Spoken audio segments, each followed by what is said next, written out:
Recording is up. So, well, let's start with the. But let me ask you guys something. I mean, do you guys follow the ES chart every day? And I mean, the one that I do you guys understand what I am, trying to explain? Yeah, KP. That's so important, I think, right? Well, it. I mean, last week. I mean, whenever I don't look at the internals, that week is totally screwed up for me. So that gives me an idea of which way I should look for the trades. And sometimes it's not sure. If it's going sideways, I I look for the uh, stocks that are moving based on the news and which has nothing to do with the market. Well, that is I think that was also one of the things I wanted to talk about. Uh, let's start with the ES anyway. Can you guys see the ES chart now?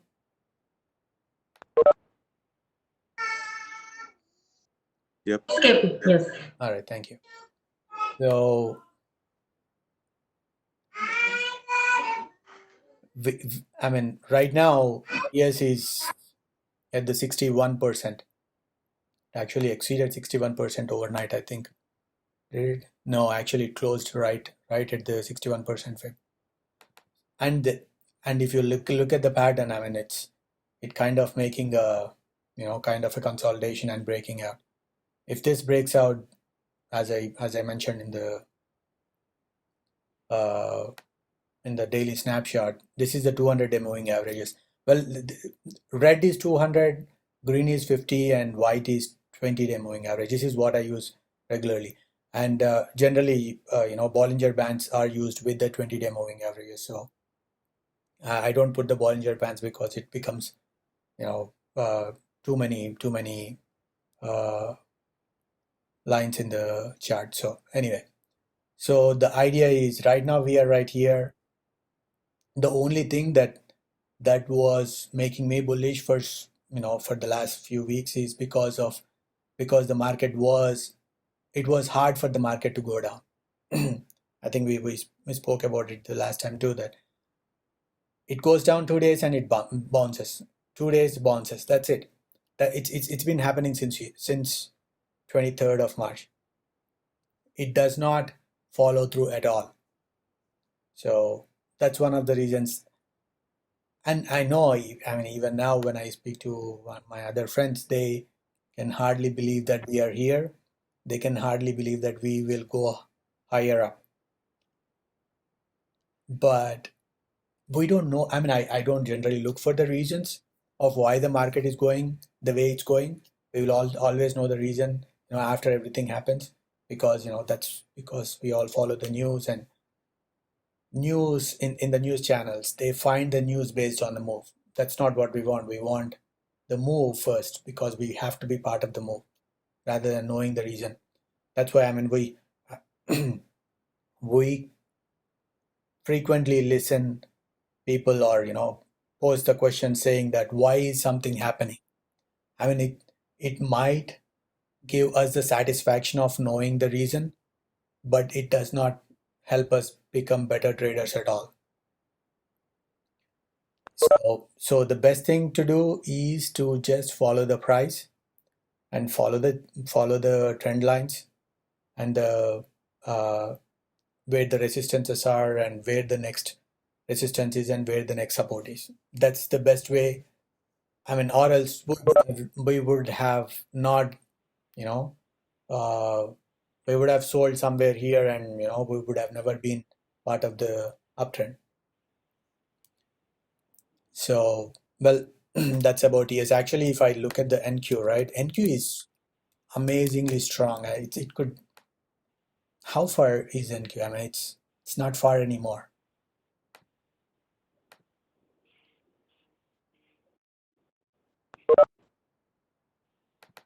Yep. Actually, I have this line in Q2. Qs.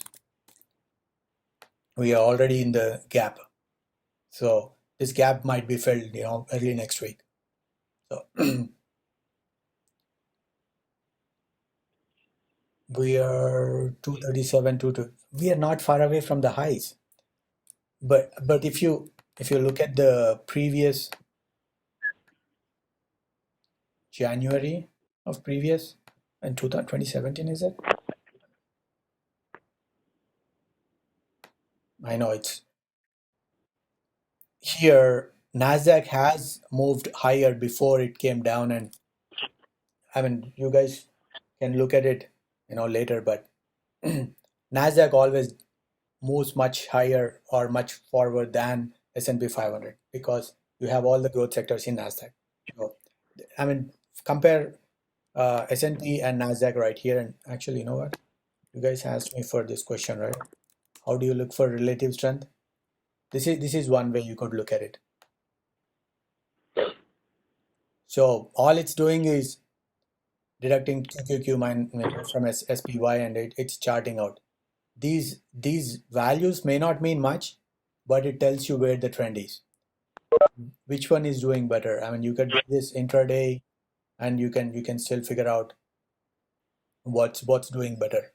Here S&P 500 is doing better than QQQ, and actually you can even trade this one. I mean, for example, if you want to go long QQQ and go short IWM, you can make a trade out of this, and you don't have to worry about where the market is going. As long as QQQ is doing better than IWM, you will make money. Okay, this I never tried this because KP, could you explain this a little bit more? So is it the lines, like, how do you know which one is SPY versus which one is QQQ, and those no, candles, it's what do not. they mean? It's not. All it's doing is deducting the value of S&P 500 from QQQ. That's it. So it's just charting it. Okay. The only thing that we can actually use from this is the relative strength, nothing else. So how is the market performing since the start of the year? Or you know, so QQQ is doing better. That's it. I mean, other than that, I don't use this for anything else. But you can use this for everything. I mean, if you want to know how semis did,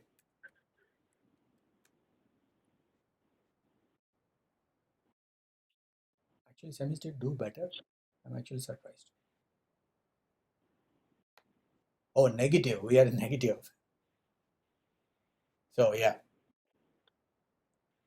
KP, which line is the laggard there and which one is the leader there? actually I have never seen the negatives before, but let me. Oh, actually, you know what? We can do this. This is better. Yeah,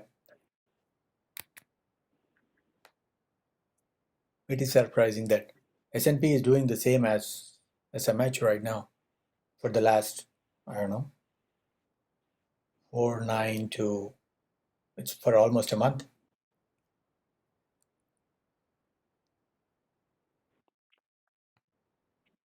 But since the year, if you look from the start of the year, obviously SMH did better.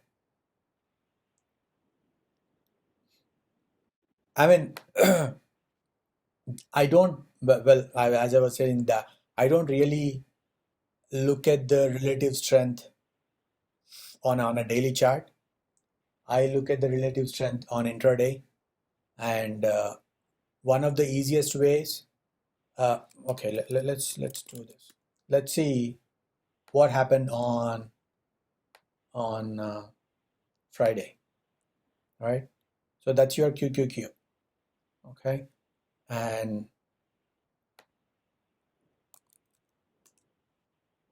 if you look at Apple, it obviously did much better than QQQ. So, I mean, I have all these charts. I mean, I have like 20 25 charts on my screen, and what I look at is when the indices are going down, which stocks are not going down, or which are going sideways, or which are going higher. So I place my bets on the ones that are going higher or going sideways while the index is going down, because, well, I mean, that's what relative strength is. So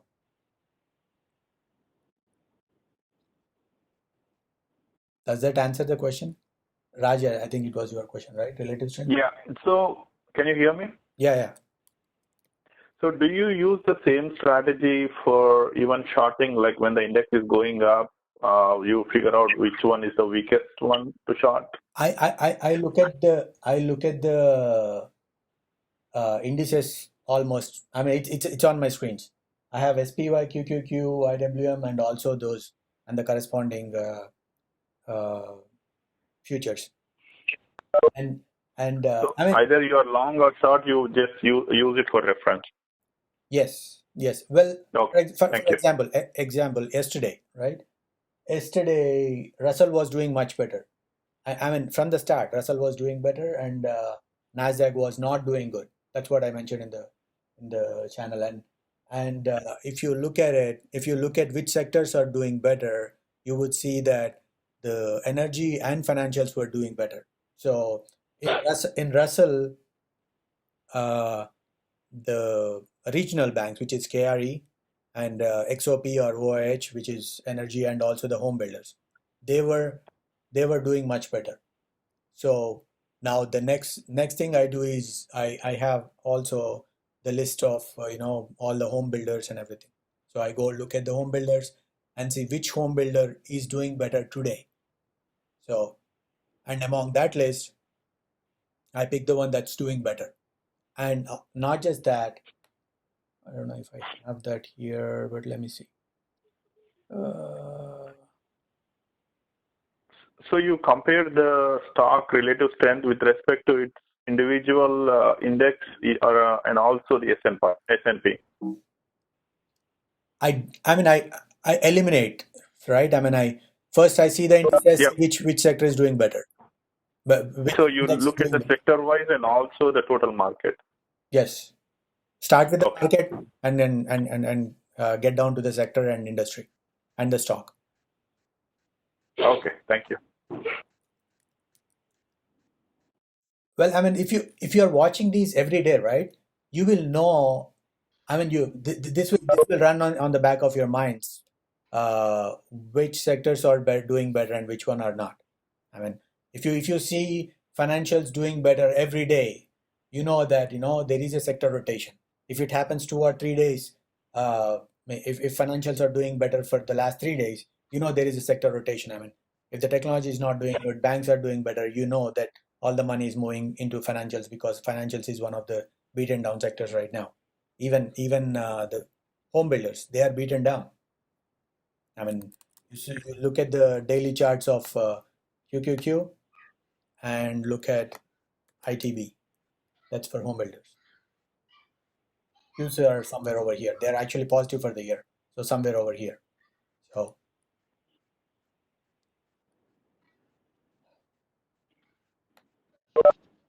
well, you know what?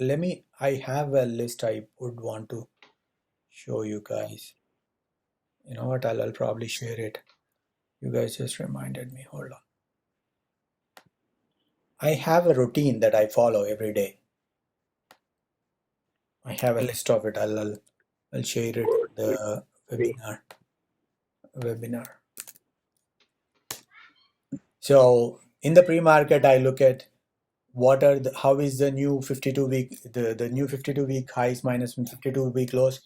I think we have both of those links in our WhatsApp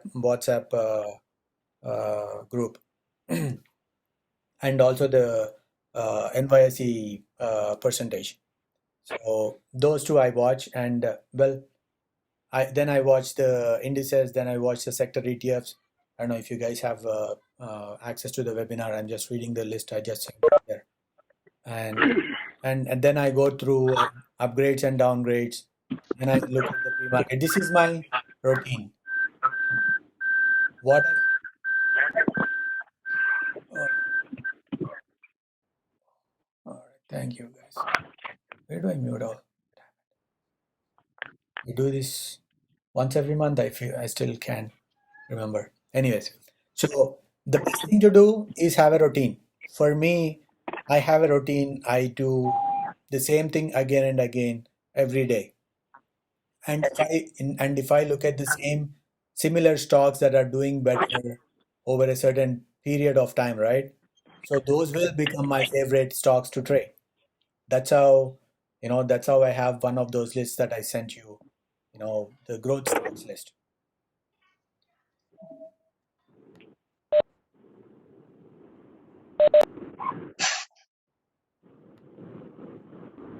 Give me a second, guys. 1 second.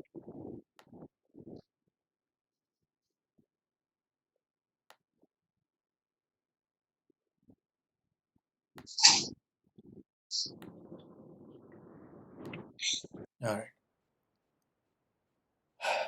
So, well, I mean, look at the routine, and the for you, I mean, even if you don't do the research, the easiest thing to do is, follow the daily snapshot in the morning, then follow the upgrades and downgrades.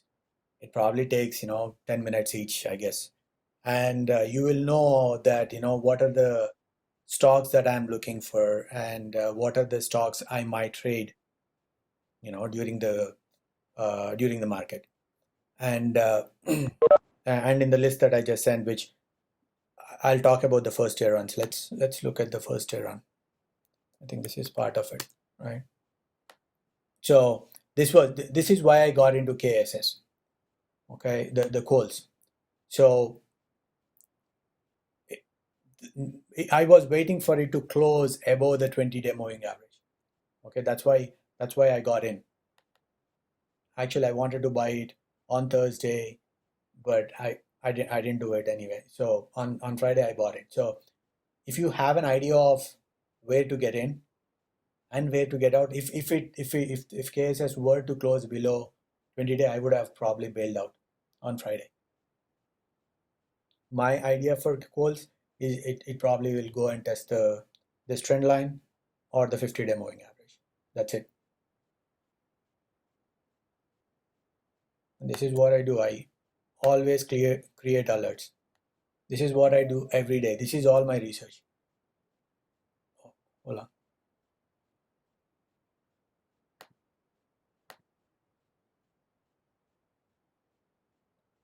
Hey, KP. Yeah.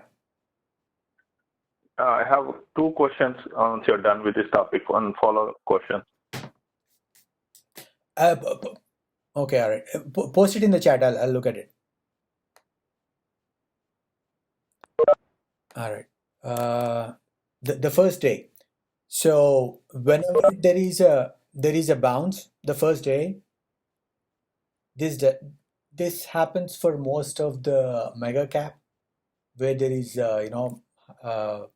high volume and with a very large cap. What I have seen is I mean, it's not a hard and fast rule, but if you buy anything on the first day of the bounce, I mean, it should close near the highs. That will continue the next day. So that's why I keep saying day one. Day one is not the end. If you are getting into a stock that started on the day one, if you get into it even in the evening, I mean at the end of the just before the end, you can still expect it to go up the next day, because there will be more buyers. There will be research. There are people who are doing research overnight, and they want to get in. And if it goes up the second day, Maybe, I think Amazon is a good chart to do that example on the day one, day two, day three. well, the thing is, the problem here is, I'll tell you the problem with Amazon. We know how Amazon moved. I could just say that, this is day one or this is day one, but well, actually, this is different. I know we talked about this. Okay. Actually, I'll talk about day one and also this. Okay.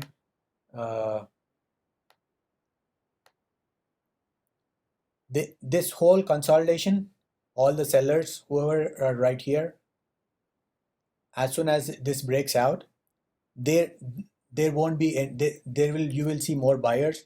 This is what I call sellers shut off. Okay, this candle is so big that negates all the negativity right there. Okay, we have the buyer shut off and also the seller shut off, but That's what this is. But again, let's going back to day one. Actually, this could be day one. This could be day one, but it didn't work out. But generally, after day one, day two, day three. So if you get in day one, okay, day two, if day two works, I trim as as it moves higher. The idea is to sell everything on day three if it opens higher. I have seen so many times that a lot of people who have seen, or even friends who have, or traders that I know, ask me whether to get in, when they see the pre-market highs on day three, and that is the wrong day to get in. It might go higher that day, but the thing is the risk reward is against you. Always think any trade in terms of risk reward. Okay, if you have missed 2 days in a row and you have already missed most of the move today, you wouldn't want to get in today. But as a trader, if you are, as a guy who already owns it, if you are in day one or day two, day three is it. You get out, because that's the day a lot of sellers will come in. So that's what I keep talking about day one, day two, and day three. Do you mean that for short-term trades or for even swings and stuff? Well, it's a day, so it doesn't matter how you look at it. It's one day is one candle. So, oh, you mean for the long term? Well, I don't know. This is for short term, obviously. No, I wouldn't care if I have a quality stock. If it goes down on day three, I wouldn't care. I would still be in the market for it. But most of the talk that I do is not for long term at all.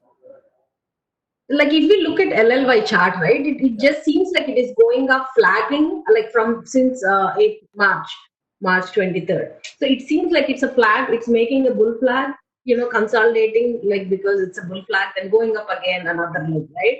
So how do you know to get out? Of course, based on your experience, you're saying we have to get out on day three, but just trying to understand how. It could be a flag that is setting up right on daily.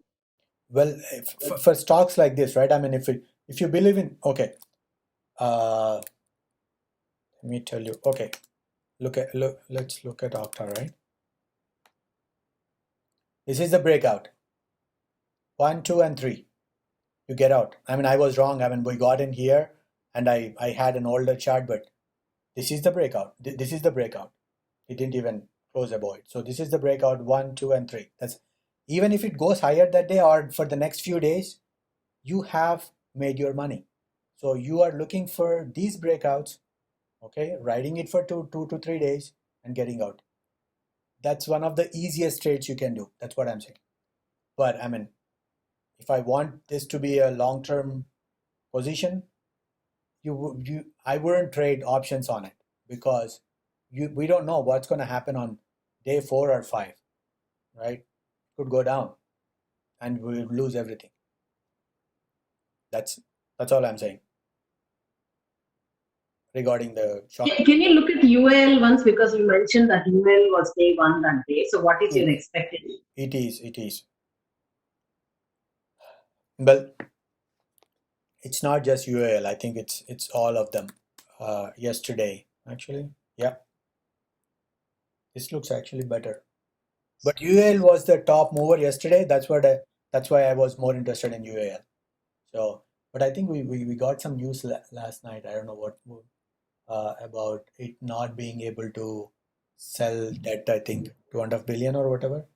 So, the way I see it, it's a 3-day high, and technically they should go and either test this high or the 50-day moving average.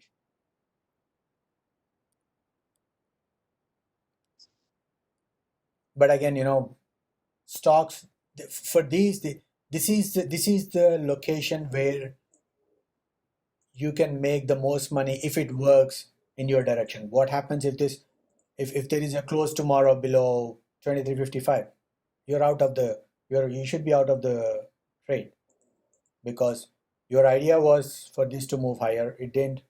It came down, and you should get out. So another question on that, right? What happens during the weekend? Is the same thing if it starts on Thursday and Friday, day 3? Can we consider Monday as well? Actually, if it's a weekend, generally on Monday, it definitely, there is a very high probability that it opens much higher. The more time there is for people to do their research, they will. I mean, all those guys are late buyers, and there are so many late buyers. Believe me, I mean, because I have been on the other side so many times. That's how I know. So right now we're in middle of Filio, right? They announced results on Wednesday evening. That day it went little bit up, and after hours it went like really high. Then Thursday follow on, then Friday I wouldn't closed higher. see anything that's based on news. I wouldn't consider. Okay. Okay, I mean, earnings, we don't know how people are going to react. I mean, there have been so many. Look at Square. It actually went down overnight after the results.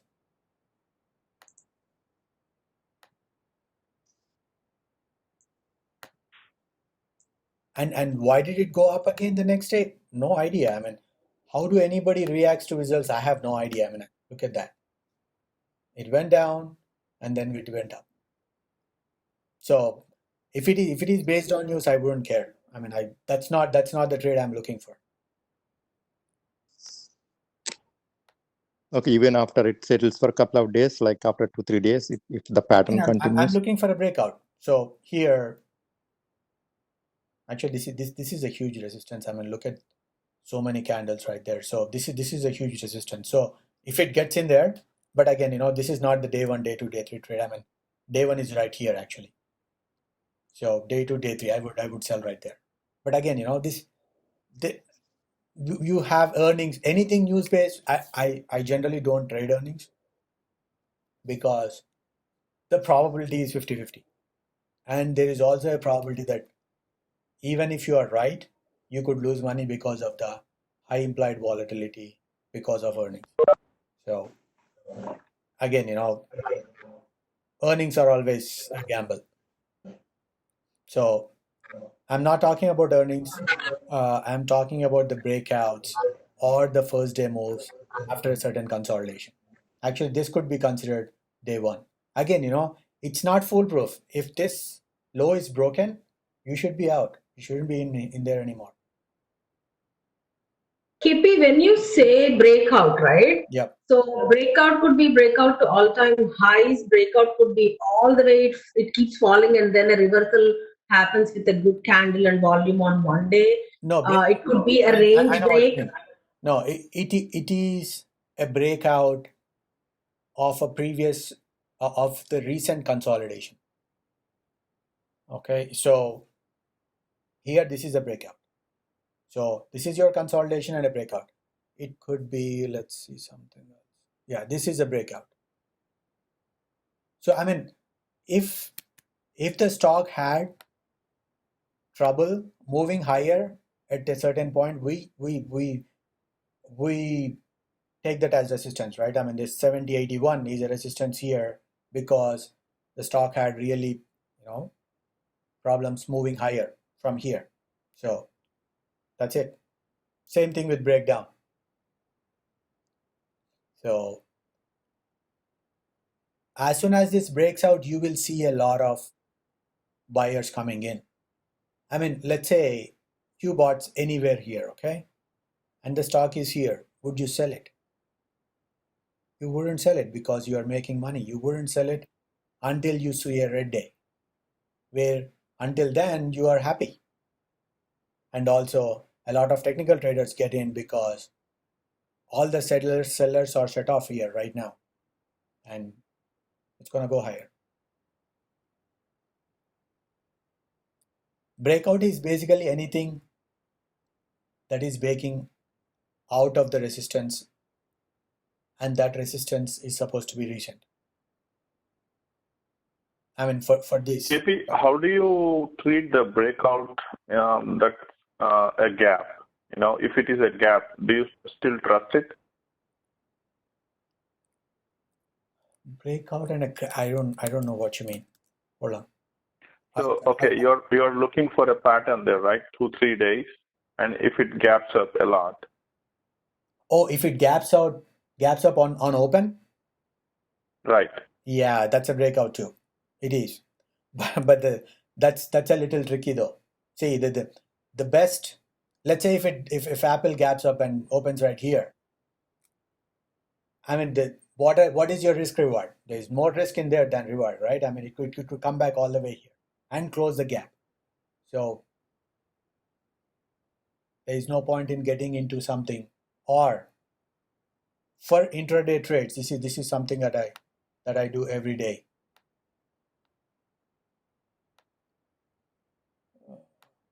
I use a different computer for this. That's why I don't have the. Hold on, I need to change the study settings. Hold on.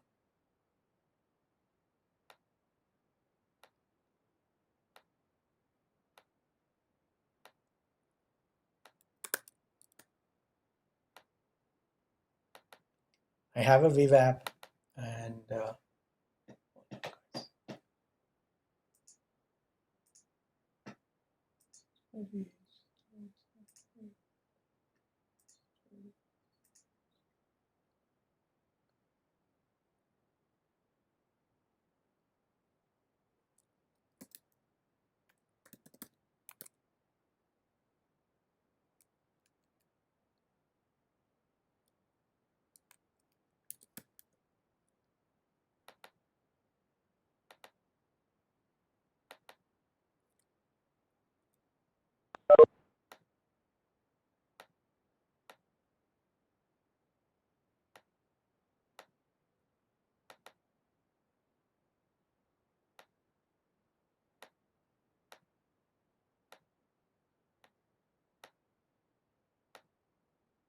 what?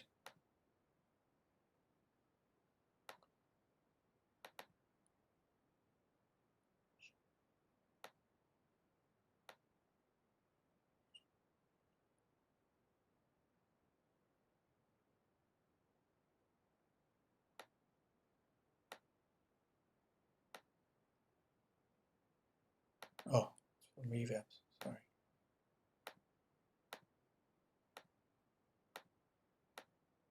All right. So these are the two I always keep on my charts. So generally it either follows the EMA 8 on a 5-minute or the VWAP. Okay. I mean, if it bounces off of it, or what I used to do is I used to get in, right at open or something. But especially for the gap ups, now I don't do that anymore. I only buy if one of these serves as a support, or else I won't. So I mean, I have this for all the charts that I trade every day. So I follow these. But this helps only for the intraday or day traders, because I'm looking at so many charts, and if you have only one monitor, this is hard to monitor. But this is the way. So do you exit when it breaks the VWAP is what you're saying? If you're in a position and if it breaks the VWAP, you exit it or you average it there? I mean, what do you do to the VWAP? No, if it bounces off of a VWAP is when I get in. Let's say if I get in at the high of this bar, okay, and if this bar is broken, I get out. Because I mean, for this you are already getting into a trade that is risky, because you know that it opened with a big gap. So this could go down and go fill that gap. So for me, unless it goes and tests a VWAP, I wouldn't get in, is what I'm saying. I mean, in hindsight, you would think that any place that is lower than this is better. But what is your risk level? I mean, if you get in any of this place, where are you going to get out? but I mean, one of the things that a lot of people do is they buy on the first 5-minute breakout. So they would probably get in this bar, and they will probably get out if this bar is broken. So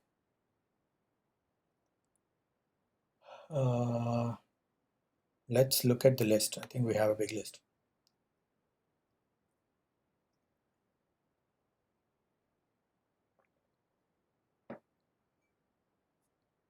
Okay.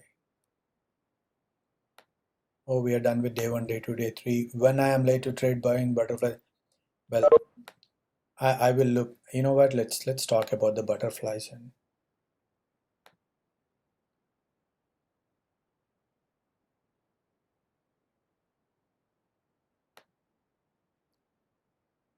okay,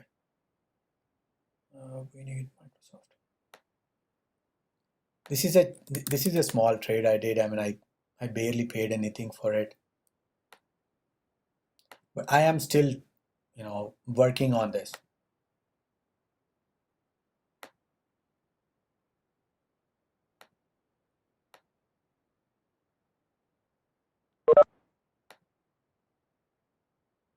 I'm still trying to figure out what is the optimal time frame to have to buy a butterfly or an unbalanced butterfly, which is 132. This is one of the topic I wanted to talk. Excuse me.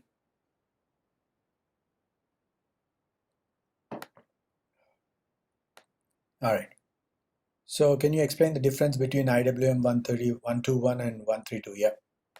So so I bought this thing for about 4 or 5 cents, this whole trade. So I bought 185 for, this is Microsoft. 185, sold 3 of 190s and bought 2 of 210. Okay, this is an unbalanced butterfly. So if you don't, if you buy anything other than the regular butterfly, you need margin basically. Okay, so here I bought 2 units of it. So bought 2 of 185, sold 6 of 190, and bought 4 of 210. So the way I trade this is, let's look at the chart. Let's look at the daily chart. So 190 is the resistance. So if the market goes all the way to 190, there will be a resistance, especially stocks like Microsoft or Apple, right? When it goes all the way here, there will be plenty of people who are ready to sell, and this resistance has huge value. This is the highest, right? So I have the middle of that contract at 190 because the most money is made if this contract expires at 90 or 190, because you will make $5. Let's say if it closes at 190, you make $5 here on each contract, and this goes worthless and this goes worthless, and you paid what, 5 cents, and you make $5. That is the max, but I never wait for the max. So this one costed about 10 cents or $10, and it's up $77 already. But again, I'm doing it very, very small to figure out how much, how far should I be buying this. I mean, I did the same with IWM 132, and it didn't work out. Why didn't it work out?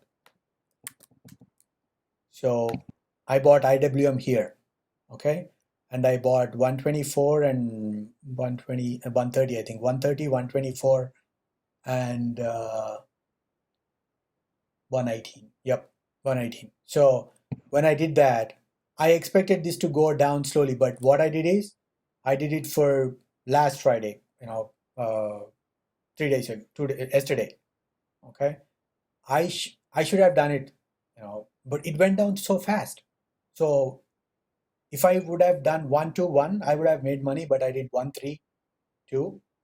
So I was actually losing money, even though it went down, because the contract 3, this one, right? This one was losing more money than this one, whatever it was making. If you look at the delta here, right? This is 96, 115, and 264, 2.64. So the overall delta is still negative. It means that if Microsoft shoots up really fast, I'm not going to make money. I'm actually going to lose money. If it goes, but this is expecting that it goes up and it moves above 190. So my trade is not to, is that it is that 190 is going to be resistance. So far, if you, I mean, even though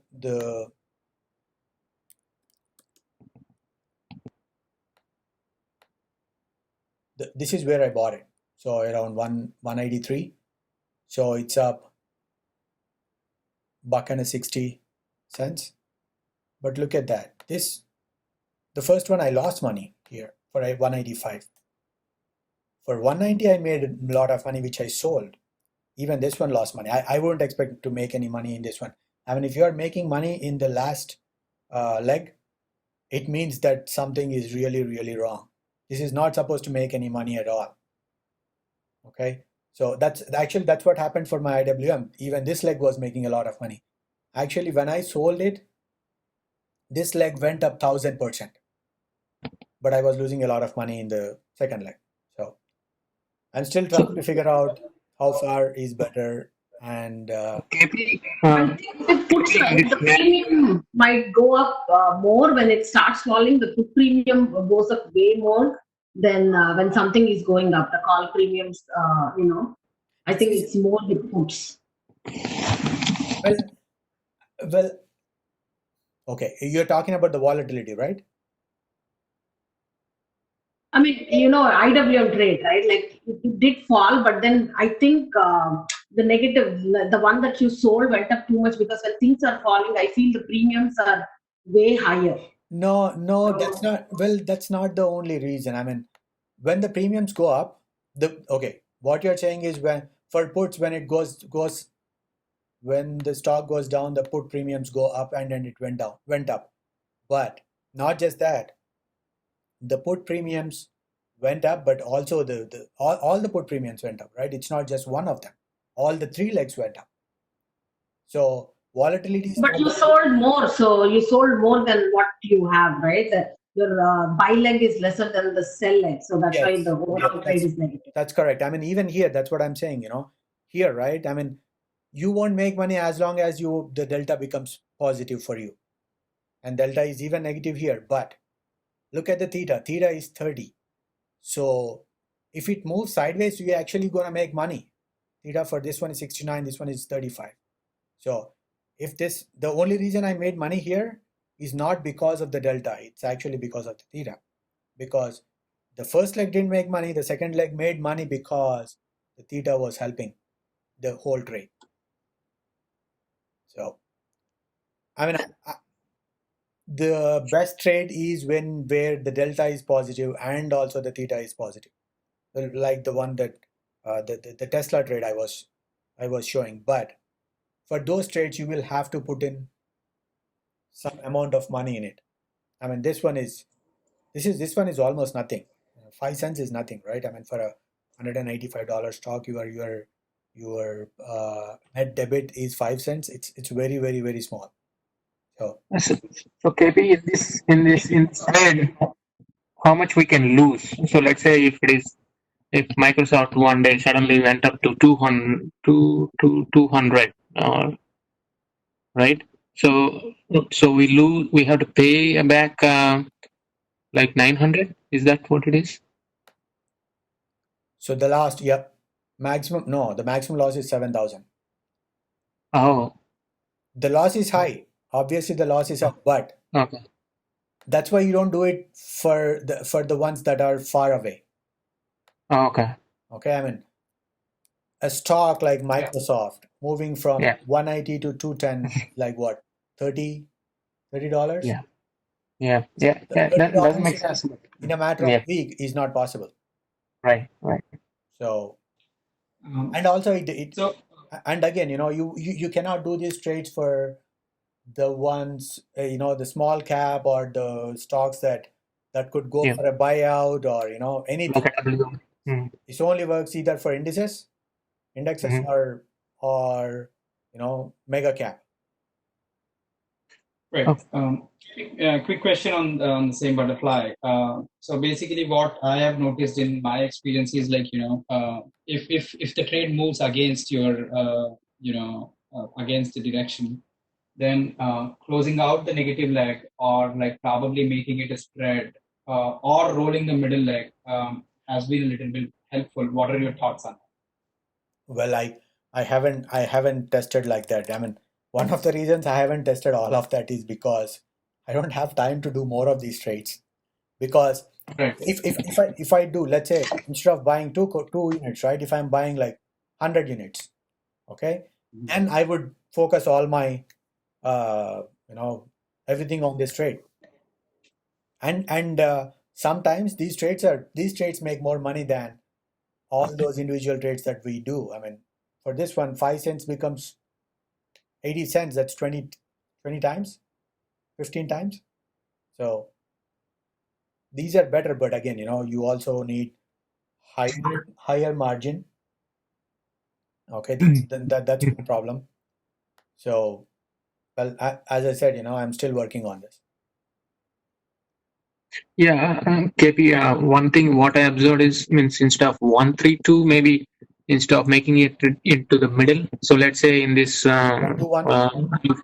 IWM trade, like 130, 124, and 118, right? Yep. So maybe if we take because this is again after fact. So 130, 122, 118. So that is like an spread, but a kind of a butterfly, right? No, That that's not. delivers good results. No. I know what you're talking about, but that's not what you want to do. You want the middle leg to be at a support. Okay, you don't want Okay. you don't want this to be broken. I mean, if this is broken, your trade is wrong. That's what I'm saying. Okay.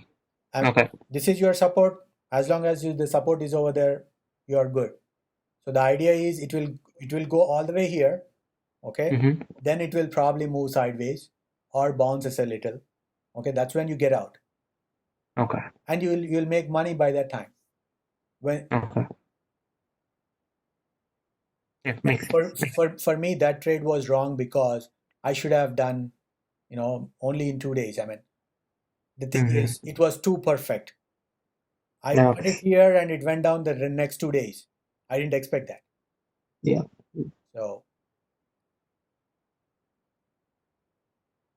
all right, let's go to the list.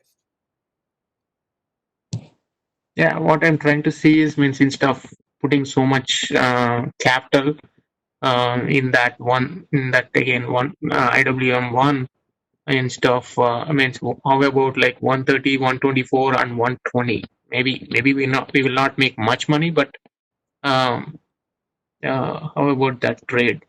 Like instead of 118, 121, but instead of 118, it would be 120. Is that not good for a risk reward ratio? Well, the problem was not the reason it didn't work is not because of the trade. It's because of which expiry I bought it. Okay. That was the problem with that trade. I mean, I had like 5 more days and it already reached where it is supposed to. Mhm. So I mean, I did not expect it to go down $10 in 2 days, which it did. Yeah. So to decide the time frame, do you look at the ATR or like what to decide the time frame on Actually, these I did. trades, right? I actually did. The thing is, Okay. the average at that time was about 2.5 to 3%. Okay, and it went down 5% on first day. That screwed up the whole trade, and it followed up the next day.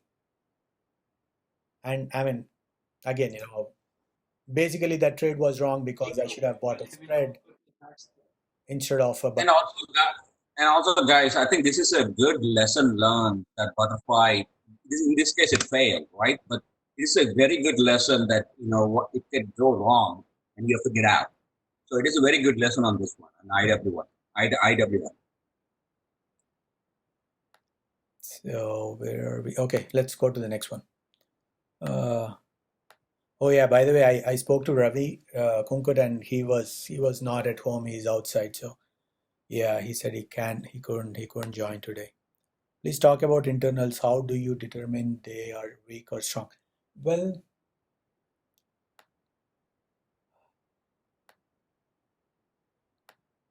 these are the internals that I use. I mean,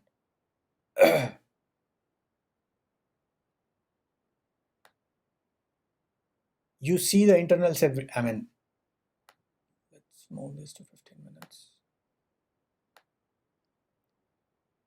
This is how the volume is moving. I mean, nine stocks are going up, one stock going down. I mean, this is self-explanatory. I mean, even if you don't have this, how is it doing from the open?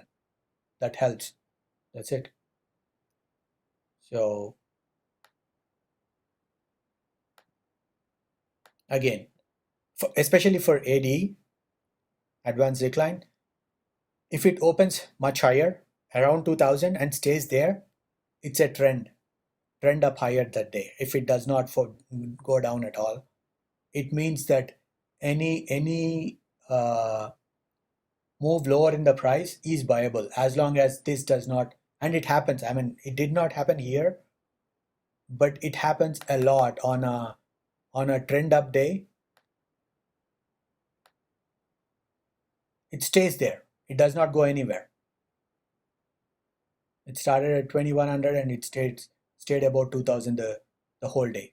So on these days, if the stock comes down, I would go ahead and buy them, because that's the best risk reward you have.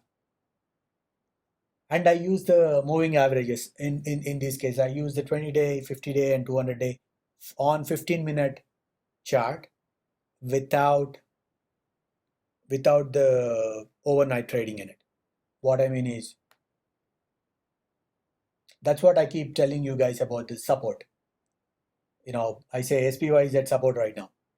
I keep saying that, right? I mean, it's either 20-day moving average is a support, or 50-day. Generally, 20 is a support. I guess that's all about internals. These two, and also the ticks. Actually, ticks help you a lot for the short-term trades.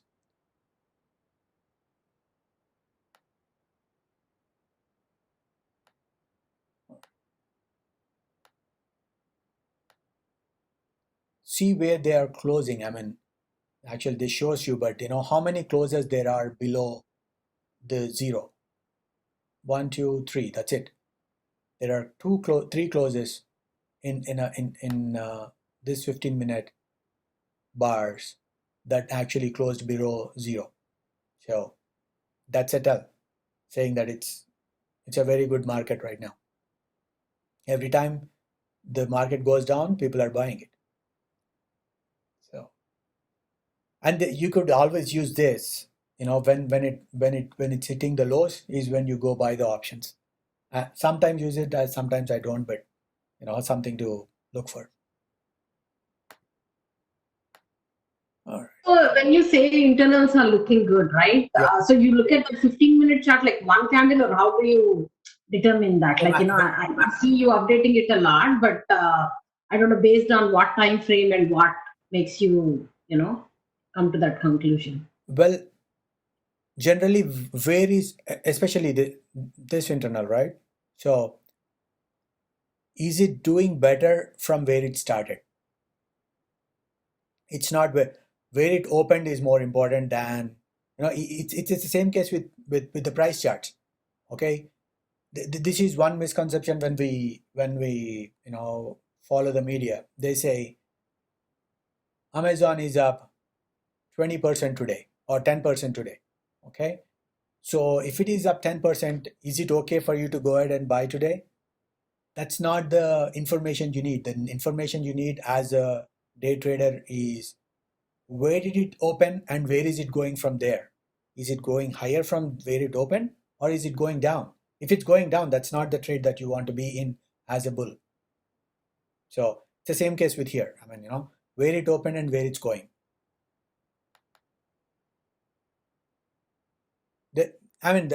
That's how you know. And but again, I look all the three. These two internals are generally lagging indicators, but ticks, they are not. They are the leading indicators. So first the ticks goes higher, then after the tick goes higher, ES follows through. So this is, ticks are, but ticks move really, really fast. So I watch all the three, and for ticks, what I watch is how many are closing below zero. But I know I have this cumulative tick tools, which helps us. It adds all of them, all the closes. So it helps me figure out where we are. But again, one of the easiest one is to figure out how many have closed below zero and how many above zero. That's it. For this one, if it's going up or if it's going down, that's it. These, especially these internals, right? You watch them every day. If you watch them every day for like 10-15 days, you will know what's happening with the market. And this is not something somebody taught me. I watched this again and again and again and again, and I know that's how I figured out, okay. And there are, when the market was selling off during February and March, I was buying puts whenever the put ticks were going higher. So at these places, ticks were still going higher, but as soon as the ticks go there, it didn't go this far, but probably 500, 600. When it goes there, that's when I buy the puts, because as soon as the ticks come down, stocks come down with it. But this is a leading indicator. I use it. I know there are a lot of indicators that we use, but you should get used to it and you get more comfortable using it. That's how, and everybody likes a different indicator, because it's the conviction. The more you use an indicator and the more you trust something, and with a certain level of risk, you will know if you know when to get out, it helps you become a better trader, because you know how that indicator helps you. That's it. All right. Thanks, Kevin. I would like to know how to find target price, stock moving higher or not, relative strength and gap. I don't know how to answer this, but way to get in, you get in at the support or breakout. Stock moving higher or not, that is something that you will know based on the price. If it's, as I said, if it's moving higher than the open, or if it is higher than where it opened, it's moving higher. Relative strength, we talked about it in the gap. What I have seen, and I've been told by so many other traders, that there are certain traders who does only gaps. All they do is, we have Apple, right?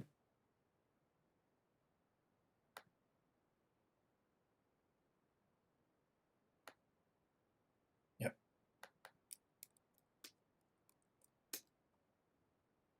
So they get in when this is broken, and they close it when the gap is closed. So a lot of traders just do gap trades, and some of the gap trades are the best trades, because there is no resistance and you don't have to worry about anything, and you know exactly where to get out. If it is coming back below the gap, below the gap low, you get out. That's the easiest trade ever, because you know your risk level. So, but if you found it, at 308, that's not a good trade anyway,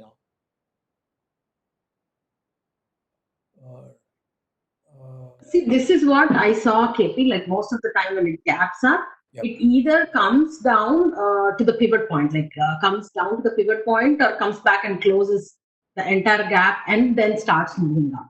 Yeah, I mean, So do you look? if the gap is the gap low is a support. I mean, that's what happened for ES, right? I mean, this is not. I got rid of the gaps, I guess. But see, this is the gap for us. This was the gap, right? So it came it closed the gap. I mean, when it okay, that's a gap high. That's a gap low. So you buy below the gap high. Okay, if it breaks and goes higher, you get out until it works. And I mean, this does not always happen, but generally, if it moves lower, it generally fills the gap because there is no support here. But there is also something that, let's say this does not happen. Okay, it came and it went up. It means that market is really, really bullish. It couldn't even close the gap. That's a tell saying that it is bullish. So that's what's been happening for the last few weeks. It's going lower, but it's not going all the way where it is supposed to, and it's moving higher. So that's it. I mean, the sellers does not have enough conviction. But again, you could just do the gaps in the whole trading life, and you could make a lot of money. Or what's next? What scanners for breakouts and breakdown alerts do you use to? I don't, as I said, as Raghu was saying, I go through my research almost every day. Okay. Go here, see what do you see. So 118 to 126, that's huge, but it's not a lot of.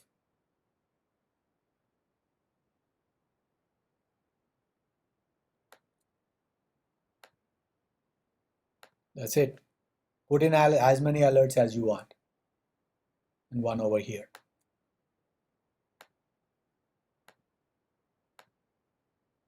So if it's coming back, I would want to buy at 105.25. And if it's breaking above this candle, I want to be a buyer. So I know where I am wrong. So if that's what happened for Beyond, right? On Friday. It went up a little and then it came back. Now we don't know where this is going to go. This could break out and go higher, or come back and just come all the way to 111, or what is this? Actually 111 or 112. Even if it comes all the way, actually it could just come to 126 and then bounce back. And then for one reason, this started at 90, went all the way to 136. That's a huge move. So there is a good possibility that it could just come all the way to 126 or go up, or 111 and go up. So, and I know one of the questions is, how do you know if the gap, if the breakout is intact? It's simple. I mean, if the easiest way is to wait until the end of the day and see where it closes, or if it closes 1 or 2% above, this, or if it goes above 1 or 2%, actually 2% above 134.25. But again, 2% is a lot if you are trading options. I saw you sometimes use sequence counter. Well, I mean, I said, there's a sequence counter in toss. So, how to chart relative strength? We talked about that. When you buy options or stocks, how many options or stocks to buy relative to your? Well, generally, anything you are doing with options is speculative. So 10% is much more than you could lose all the 10% if you're trading options. So it depends on how much risk appetite you have, but 10% is a lot, I think. KP, what studies you added here in this script? to show us, or maybe share the script if you can. This one?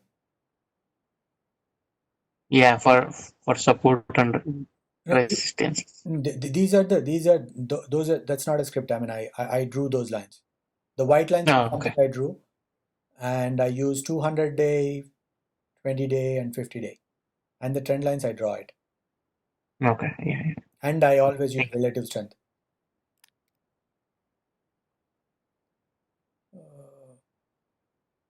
Well, I can always make a list of the things that I use, but this is not everything. I mean, it depends on how hard it is for me to figure out this is my all studies. It's gonna be messy. So Wow. it helps me, but I would Yeah. I would say start small.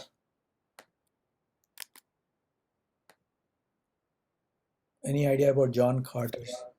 When do you So the RSI 1470/30, it's the same on any time frame chart, right? Like Yes. the daily or Yep. 5-minute. Yep.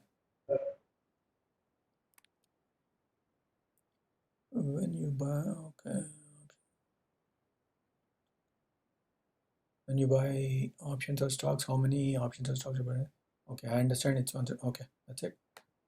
Any idea about John? I have no idea what the multi-trading squeeze pro system is. I have no idea what that is. Oh, by the way, I mean scanners. I have only a couple of scanners.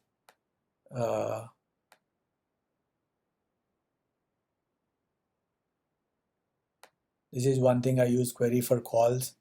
So let's see, it's been a while since I've created this. I don't even remember how I created it. But I can send you guys if you want to know how I do this scanner, the query for calls and also the query for puts. It's basically, it has a market cap and how much it rose and what is the volume. That's it.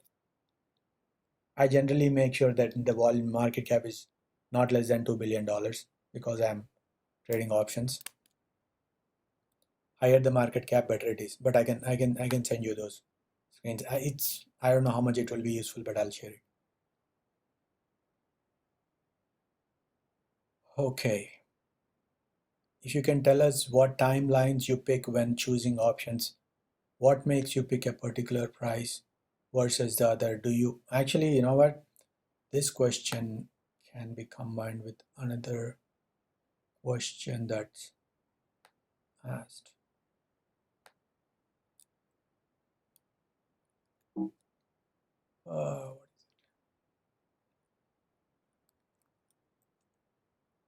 Yeah. So delta 50 to 60 is what I generally buy. This is delta, this is gamma, theta, vega, but 50 to 60 is what I buy. And how far, it depends on, how long I want to keep the trade. That depends on the chart.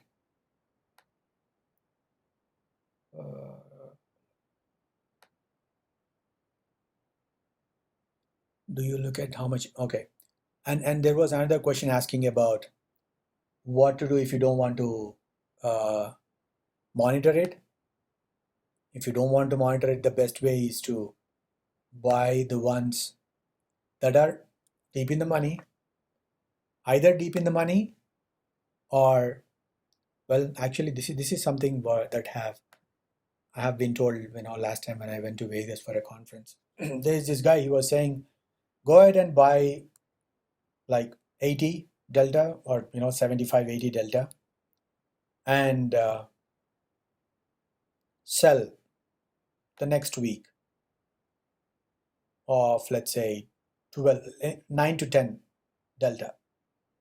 So, and if you keep selling this every week, you will make enough money to cover if there are any losses.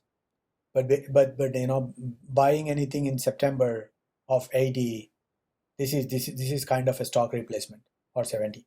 This is kind of a stock replacement because you are spending a lot of money here anyway. I mean, for a stock, it's 100. The delta is 100. So this is 80. Close enough. And that's called diagonal spread. So you buy in the money in September and you sell out of the money in a prior month. That's a diagonal spread. Selling this one. So diagonal spreads work well. For me, one of the biggest problems which I am still working on is I do a lot of trades. Okay. So I'm trying to reduce the number of trades. And also, this thing I wanted to, if you're following me, sometimes I just sell them even the chart is not good. Even the chart is good. If the trade is going to work out, I still sell it with a small profit, sometimes no profit at all. Because the one thing I always look before the end of the day is how much money of mine is in the market. Because in days like now, I mean, if the market goes down 4 or 5% or 3% because of news on Monday, I don't want to lose 50% of my portfolio or the options, and it happens. So for me, I don't look at each and every trade, whether it's successful or not. I mean, I will look at if it's totally wrong, but on the whole, as a portfolio as a whole, how much positive I am for the day or week, that's more important when I'm looking at if I want to trim my positions or not. Or else I can end up with 150 trades and I could be in big trouble. So that is something I'm still working on. So when you're following me, it does not mean that you sell when I sell, and that doesn't have to be. That's why I keep saying, especially like Etsy is still very early stages of breakout. It could go to 100. Okay, so but I don't want to go, and I find trades every day.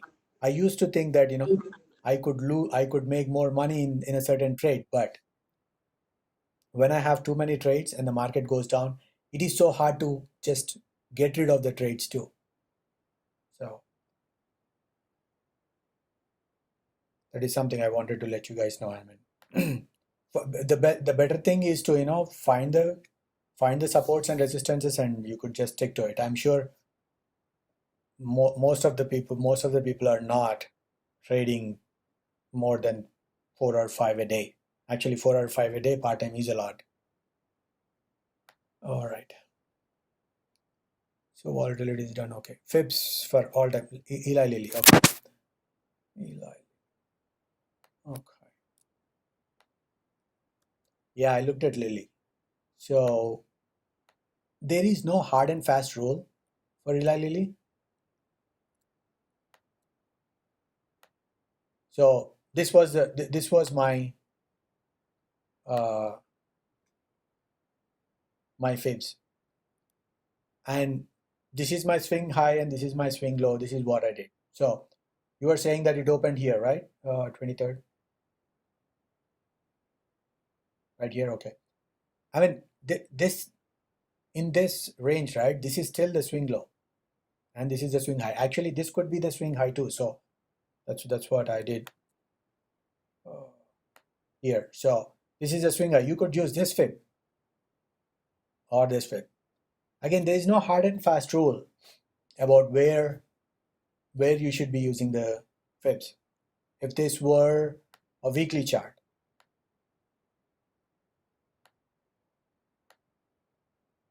this is the swing high, this is the swing low. So again, there is no. I mean, why wouldn't you consider the move that happened in April is my question. Why wouldn't you have taken, because I drew from that, the April high. That is where I started drawing, and I saw that it would go to 180 something, but it didn't, and you were right. So I just want to know, why would you not consider this move that happened in April? Because that's not the swing high. You don't know if this is the high. It could go higher, right? Swing high meaning like a recent high that was broken? Well, I mean, this is not the swing high, not yet. I mean, you had just 1 day of down, right? So this trend is still intact. Just 1 day. That's it. Okay. I mean, there is no follow through at all here. Now this is a swing high because it had a follow through, it went down. Now this is a swing high, and this is your swing low, or you could even use this one as support. Okay. So you do need to see it break that high and come down, right? So you are considering this because it keeps going up and we don't know how far it will go. But in the other ones, you know what was the high and where it dropped. So that is the high you want to look at. Okay. Another point is, let's say, well, technically speaking, this is the swing high, and this is the swing low. Okay, so your target is 170. It did not reach 170. Okay, it went to 160, right? So even here, right, it broke 160, and it's so you are expecting this to go to 170, and this could happen even now. I mean, the 20-day is still okay. I mean, it's not far away from 20-day. It's not going to come all the way to 50. I don't think so. If it does, then this is the support. But until then, this could actually this is your swing low for now. Okay, if this breaks, it will go all the way here. If it's not breaking this low, then it's going higher. Right now, this is my swing high. This is the swing low. But again, this has a much more there's more time involved in this one. So my expectation is still, the target of 170. Again, again, as I said, this does not. I draw a lot of fibs. Actually, if you think about it, for this fib, right? For this fib, it came all the way here, and I would say this is 161 fib. So this is an important level. So if I had this one, 161 would have been my level to go. So it actually went to the target that I expected to.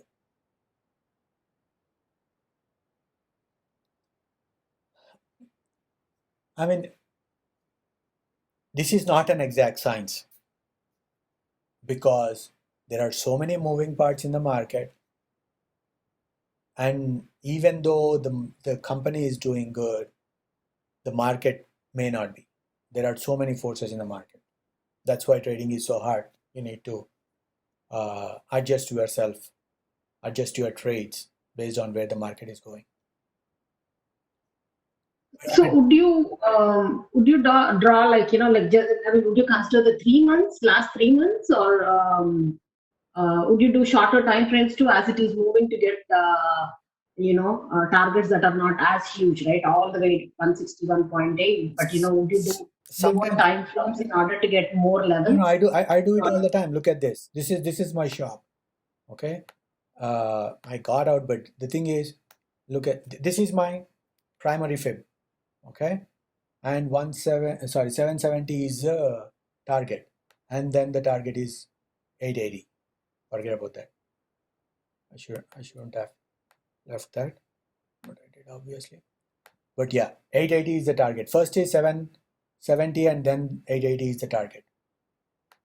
But again, because I was doing short term, I did another fib here.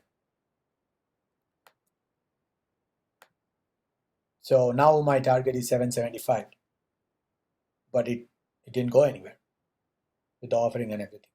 So I do fibs all the time at different swing highs and swing lows. Does it go all the way to 200 anytime? Like I've seen that, I know whenever you draw like 161.8, it usually gets there. No, actually, it goes to 200 depending on how longer you're for this one.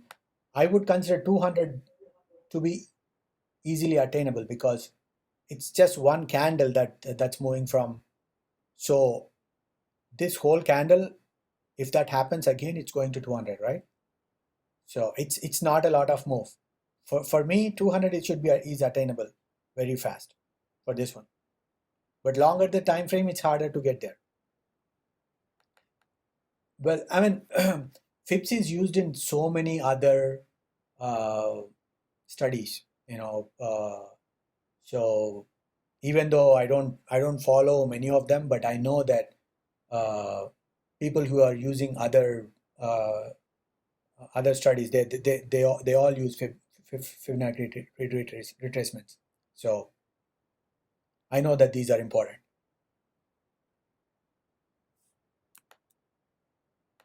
So for the shorter term trade, because that was a huge candle, that is why you did that. Like just trying to understand. No, It's a big candle. okay. Okay, there is a possibility that if there is one candle, actually, you know what? Let me tell you something. Let's say sometimes when I buy options, what I do is, for example, I saw this, and end of this day, I want to buy an option which expires in 3 days. Okay, my thinking is actually I think I did that for W, which didn't work, but so here 162 to 180. How much is that? $20, right? So by the end of the day, I bought a 200 call, because if this happens the next day, it's going to 200 right away, and I had like 2 days left. So, and it's pennies, obviously. So if it goes there, it's going to go there really fast. This is what ATR is, I mean, average true range. So, but the thing is, when there is a candle that happened, if it can move $20 today, there's a good possibility it can move another $20 tomorrow or whenever it is, because it's not out of normal for it to move $20. So that's what I would expect.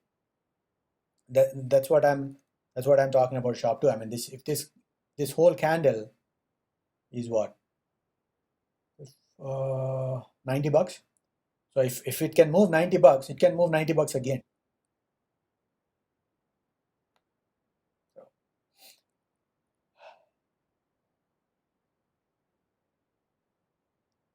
the more you do, the more people you talk to, you understand their thought process, and you try to implement that in your trading too.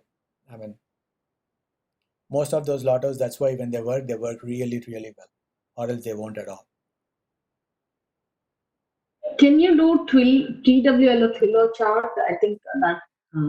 I think it went exactly to the 150%, and it didn't go much farther. But that's a huge, huge move. I mean, I'm not talking about that move, but that's from almost a year of high and lows. I did not include this because I've decided that this is not worth it at all. Thinking of it as a swing low because of all the crash that happened. So I just stuck with this. I mean, moving 50% of what went down is huge too. I mean, I was expecting it to go to 187, but that's a huge move. So coming to that, right? There was that CNBC pump. I mean, you got out of it, and then you said there is some good news or whatever on CNBC, and you entered again. So, like, how do those work, and what makes you go back and take the position again? Which one? I don't know what you're talking about. On Twillo, I thought you said they were pumping it on CNBC. No, no. Well, I don't. Did I get in after they were pumping it?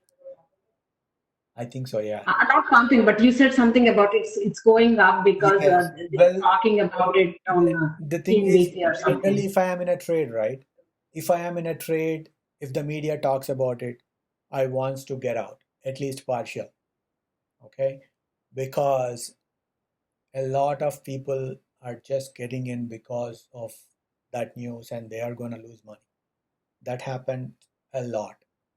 The best way to use the media is to sell the ones that you have when they are talking about it. And that's a very good strategy, if you ask me. Fast money.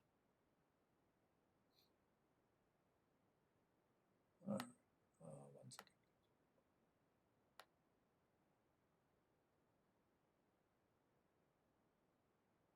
All right, where are we now?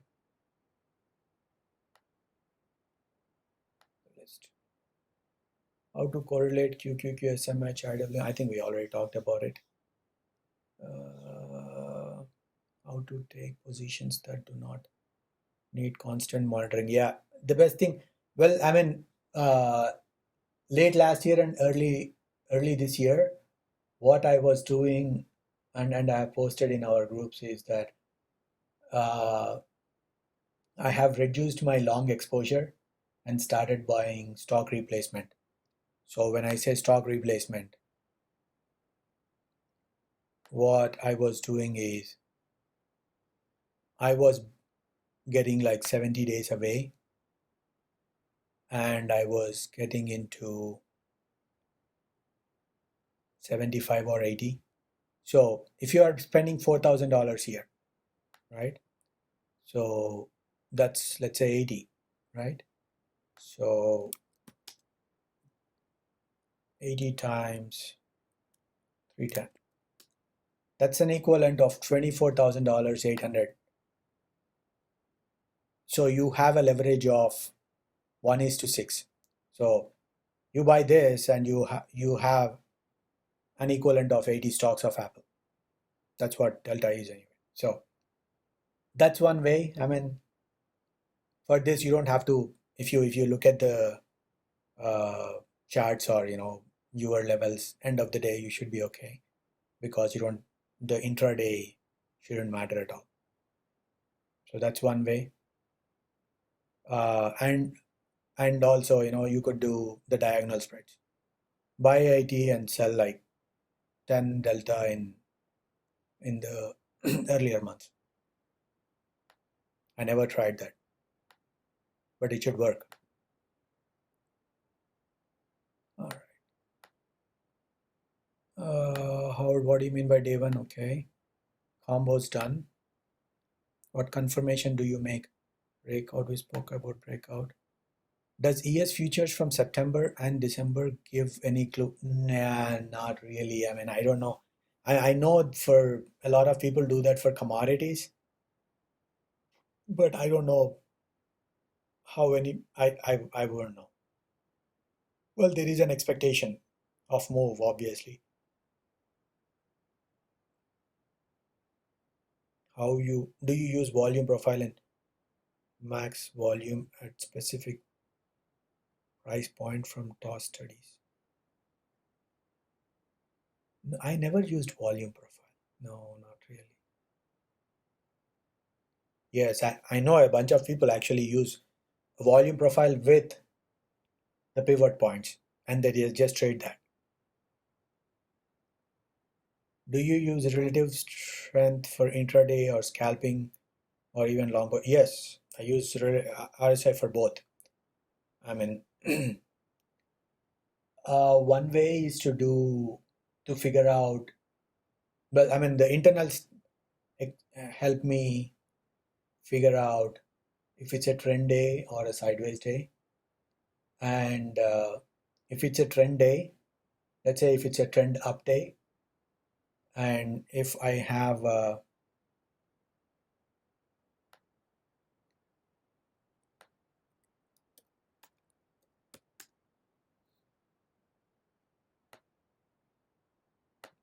a 1 minute chart, look at that, we didn't even hit. We hit what? Twice? That's it. RSI below 30. But anyway, my point is, if it hits RSI 30, okay, this is where I buy.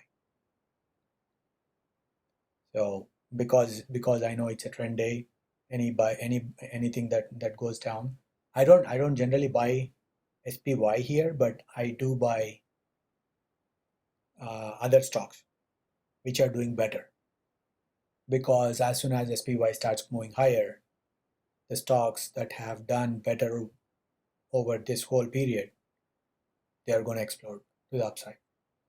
Again, same relative strength.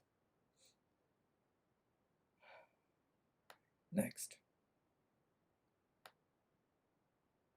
I don't know who asked this. Do you understand what I mean? Let me see who asked that question.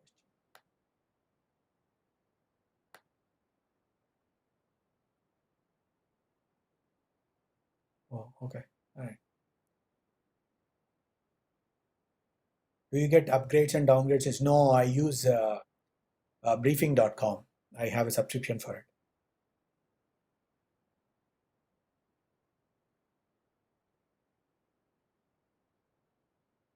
Oh yeah, actually we'll talk about that. The big skilling the premiums. We will talk about that.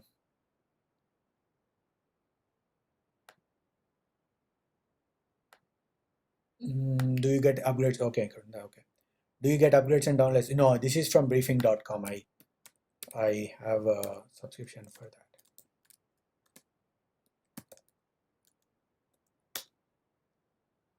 How do you cover calls regularly to generate additional money on? Well, I use it not a lot.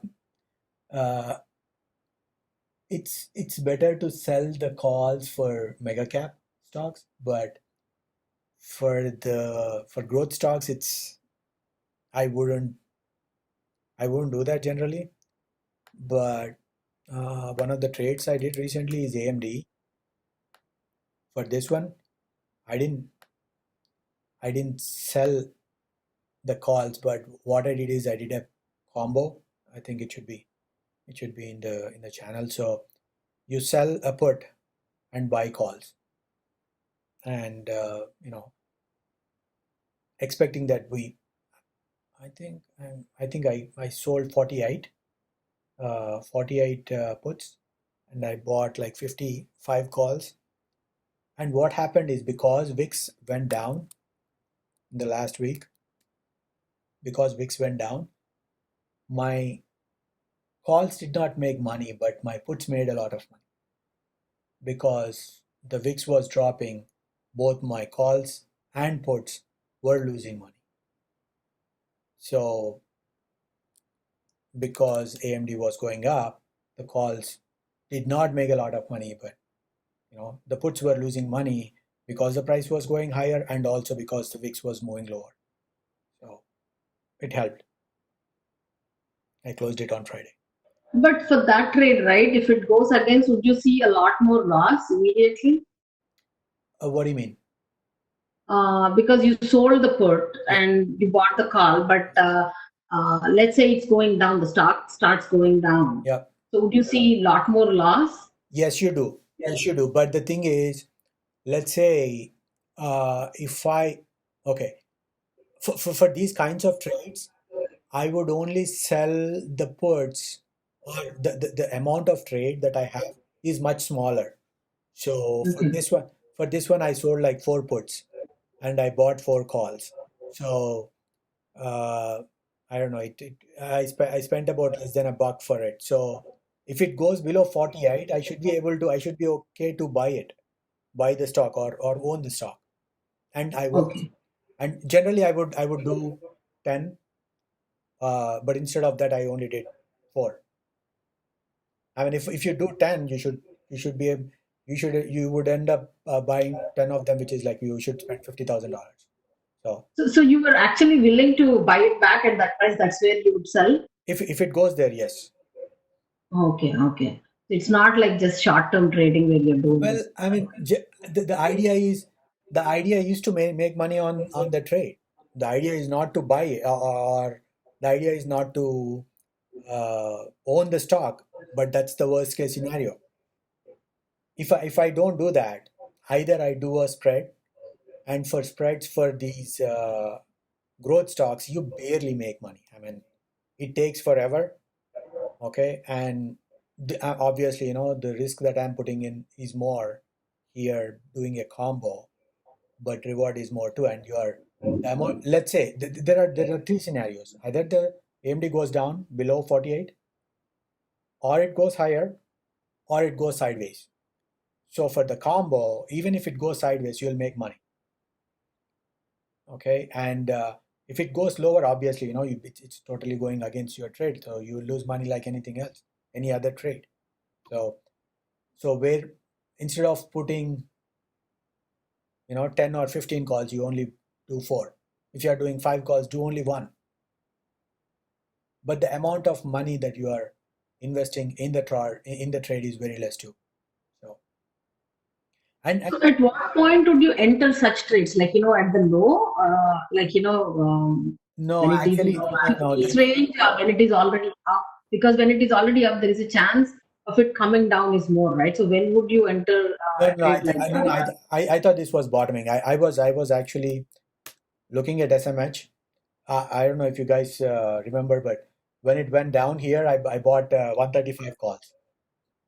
Okay, Yeah. and actually they expired, yes.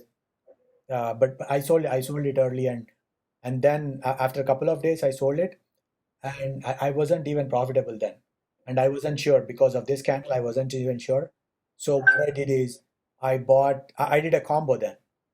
I did a deep in the money calls and also out of the money puts. They are of the same strike. I think it was 120, I think. Yeah. I think I bought 120 calls and sold 120 puts. So anyway, the thing is when I do that, I am willing to, the worst case scenario is I'm willing to own it.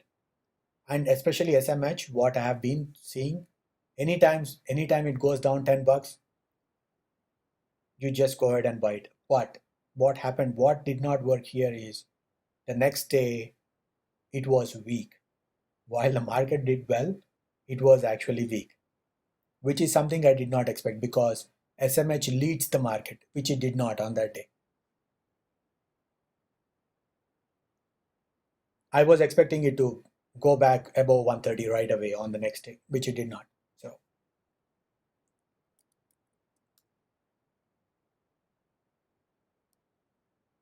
SPY did not go down much. But anyway, so I mean, you will get into a trade based on some kind of expectation. And if it doesn't work, it doesn't work.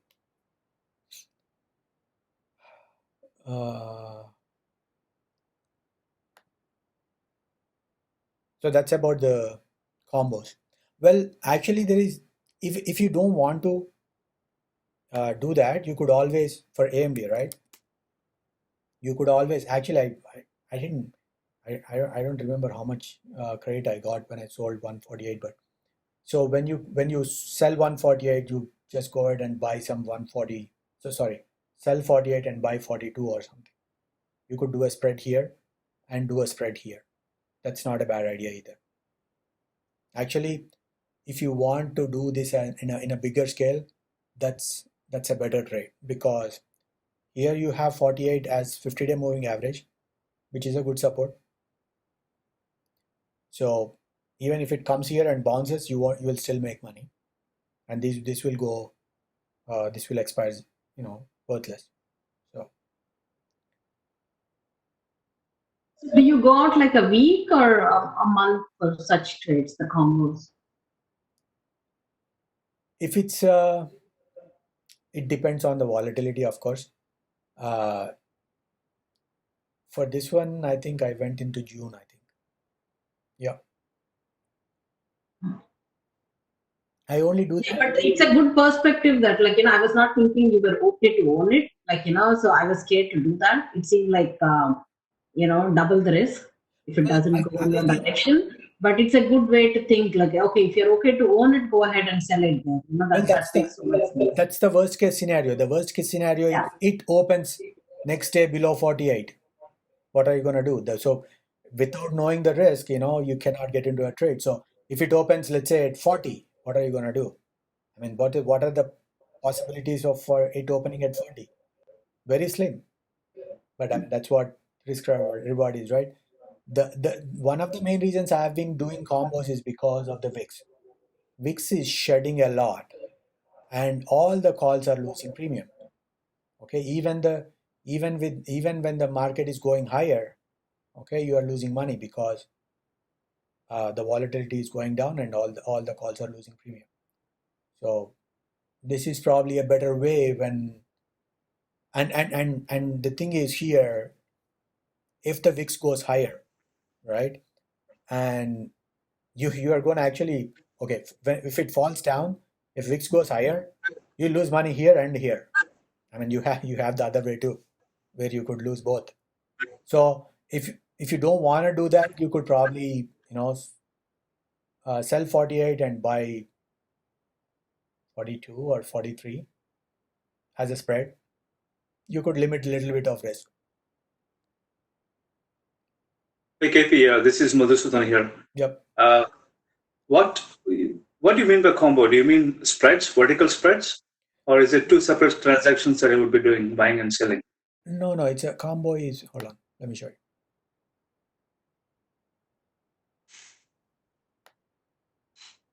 So this is a combo. Let's look at the chart first before we do.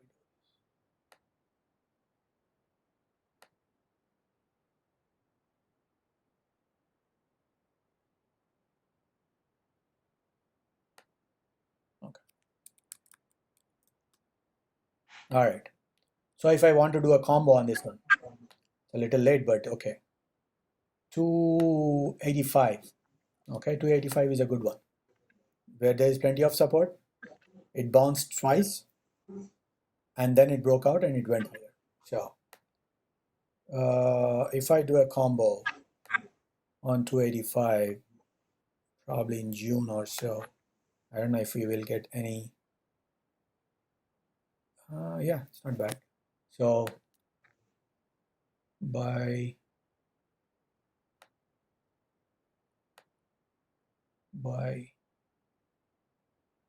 combo, so you're basically selling this one and buying a call. I mean, this is if you are buying 285, which is deep in the money, this is something you could do as a stock replacement, and you're going to be okay. You sell this and buy this, and you have some cushion too. But I generally do a sell a 285 put and buy 310. That costs about $7 for you. So okay. Thank you. Sure. Well, I mean, if you have enough margin, right? These trades are better than spreads because spreads barely move. Spreads are hard, but obviously, spreads have lesser risk, lesser reward. I mean, you can do an iron condor too, right? I mean, if you know that it's going to move in that direction. I never did iron condors. Okay.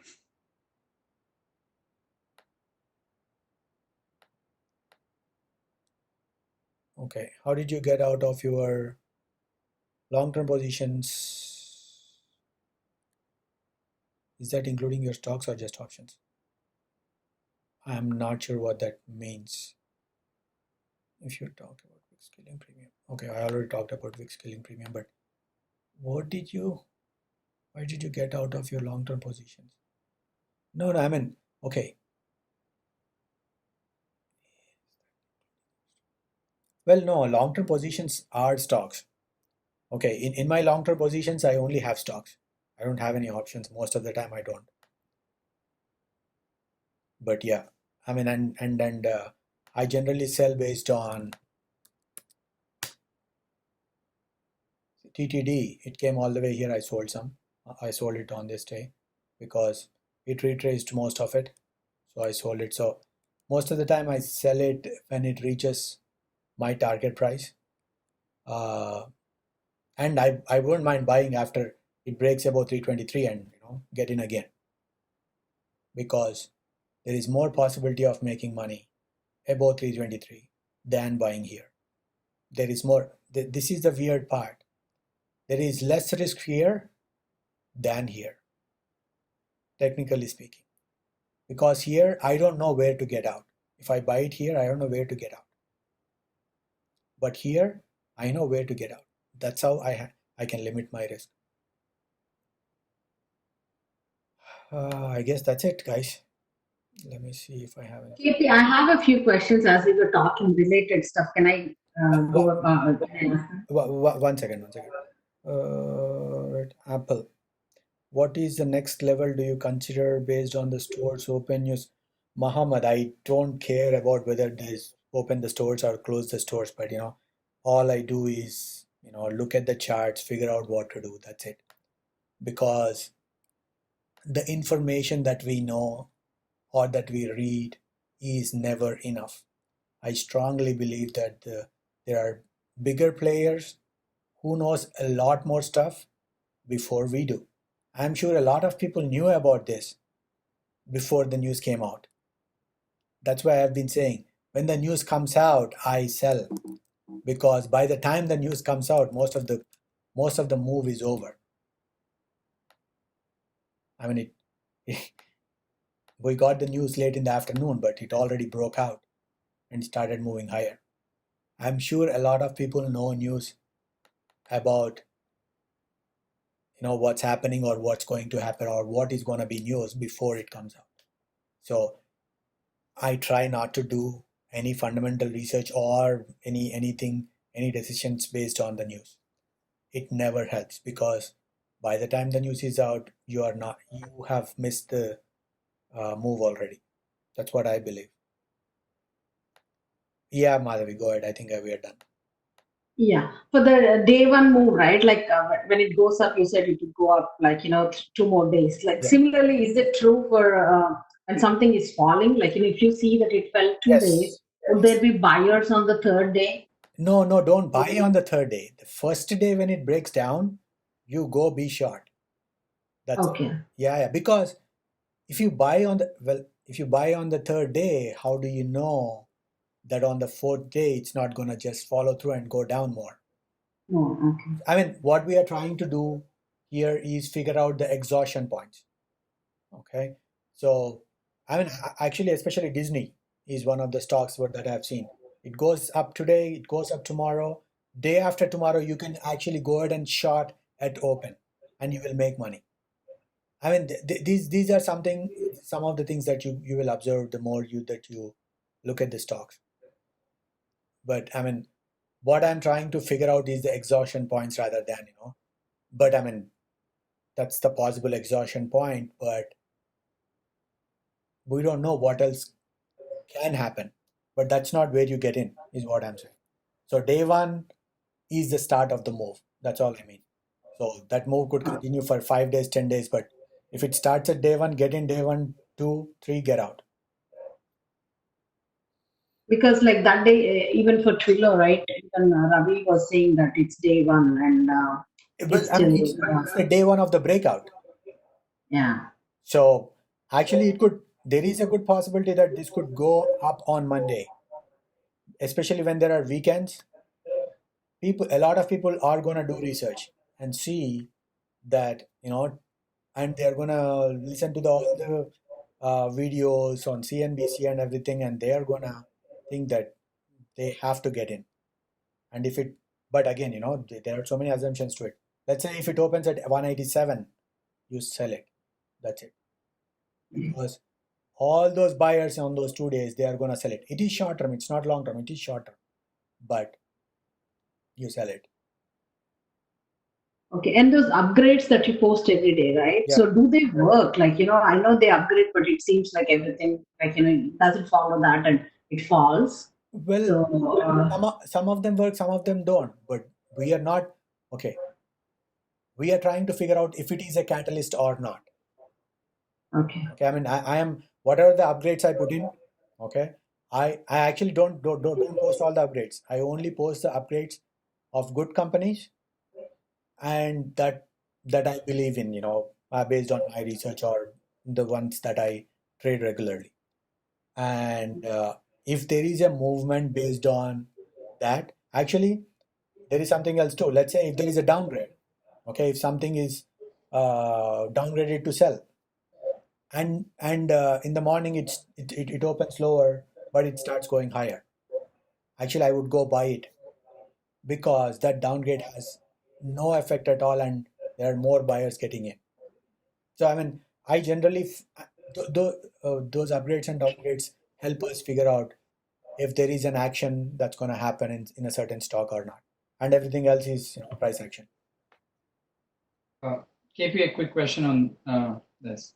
Yep. Do you observe the 3-day rule for the downside as well? Like, let's say after 3 days, it has a turnaround and then you go ahead and buy. Well, or go? truth is, I have never been really good at, short selling or buying puts. I'm still working on it. But I mean, okay. It's not easy to be both a good short seller and, you know, and to buy when it breaks out. It's not easy.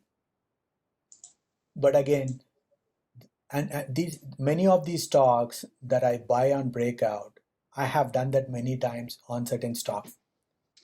Okay, so I know how the stock behaves when it opens. So, for example, I was talking about Okta, right?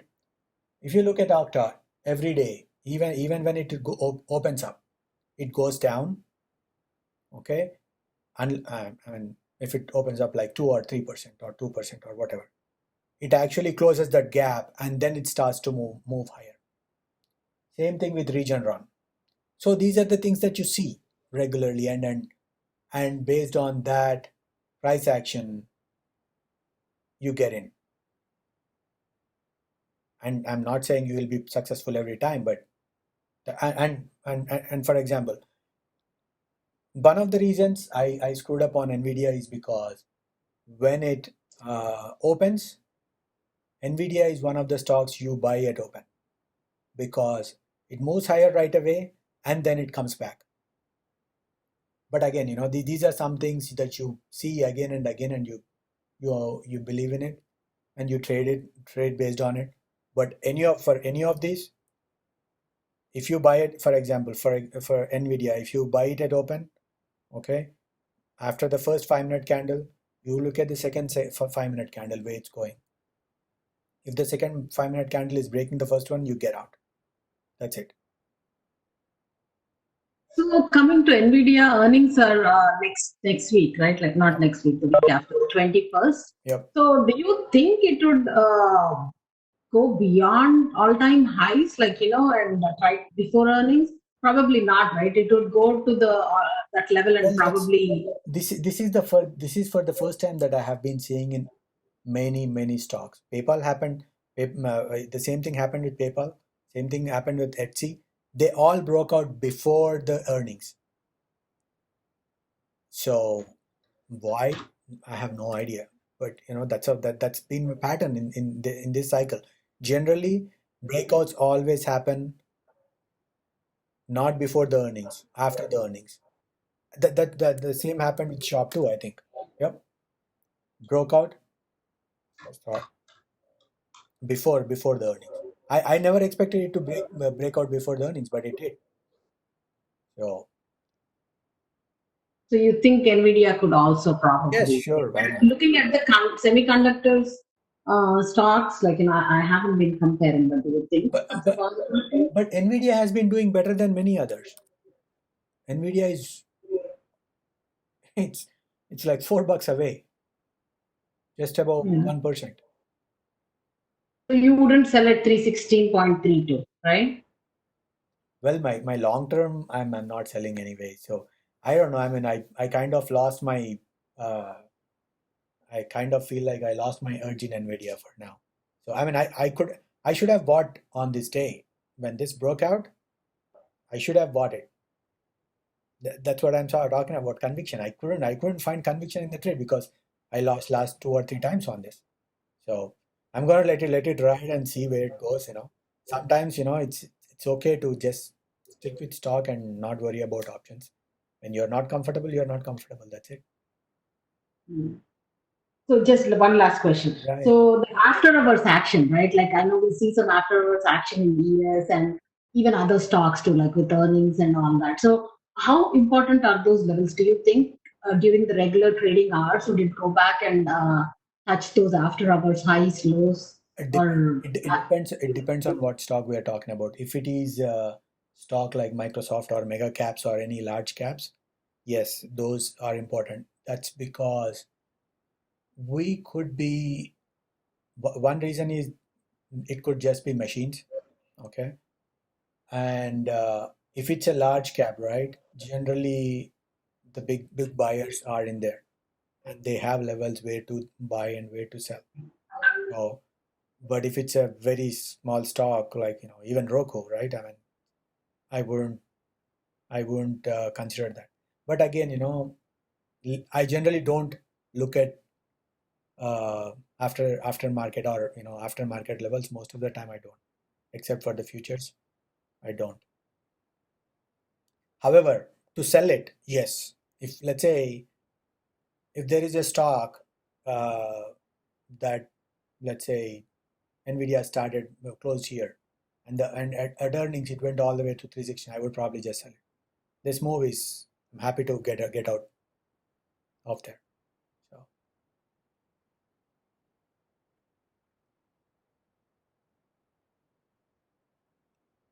I guess we are done with the questions, guys.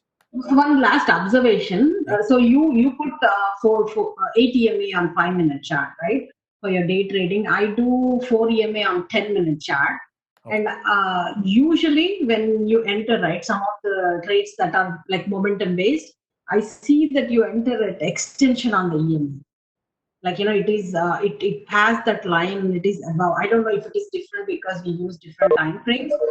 But for me, whenever I enter on the extension, it usually comes back to the 4 EMA. It usually comes back and touches the 4 EMA. So I wait for it to touch the 4 EMA for entry. But I've seen that your entries are, extensions, which I thought was not not a great one. But I don't know, because by the time you take the trade, Which extensions are we could see the extension, but that may not be true. which extensions are which extensions are you talking about? On 4 EMA, the candle, like if you, I do 10-minute, 10-minute 4 EMA. I think you do 5-minute 8 EMA. Yeah.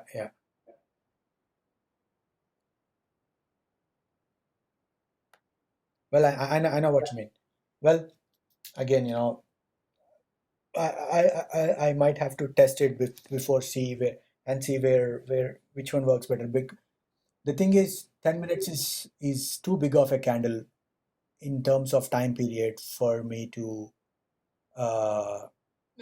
get into options. That's why I use 5. Actually, Okay. 1 and 2 minutes are too short, and I cannot wait until a 10-minute candle is closed. So So even in the candle, right, the whole candle, even in 5 minutes, the body, like, could you, if the candle, where you're entering, if it is far from 4 EMA, 80, what do you use? You use 8 EMA, right? Yeah. If it is far from 8 EMA, you'd still enter, or do you wait for it to be closer to 8 EMA? Is my question. well, okay, most of my decisions are not solely based on that ATMA or VWAP. My decisions are also depend on where the market is going. Okay, if the market is bouncing, I would want to get in. Okay, and also I have every day, whenever I get into any trade or in a trade I wants to, okay, for this one, I'm gonna put an alert right there.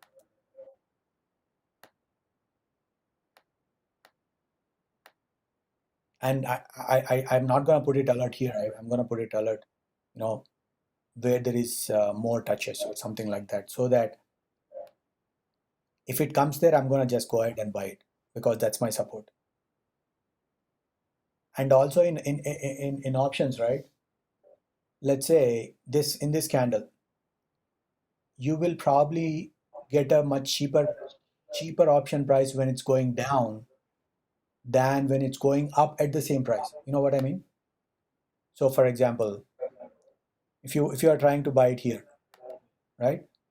You would probably get better price when it's going down than when it's going up at the same price. Yeah. So I want to buy when it's going down, not when it's going up. Yeah. Okay. But again, these are not hard and fast rules. And when something happens, when I want to buy a stock, I just get in. I go ahead and buy it. I mean, for me, waiting until it hits the VWAP or EMA 8 is a gift.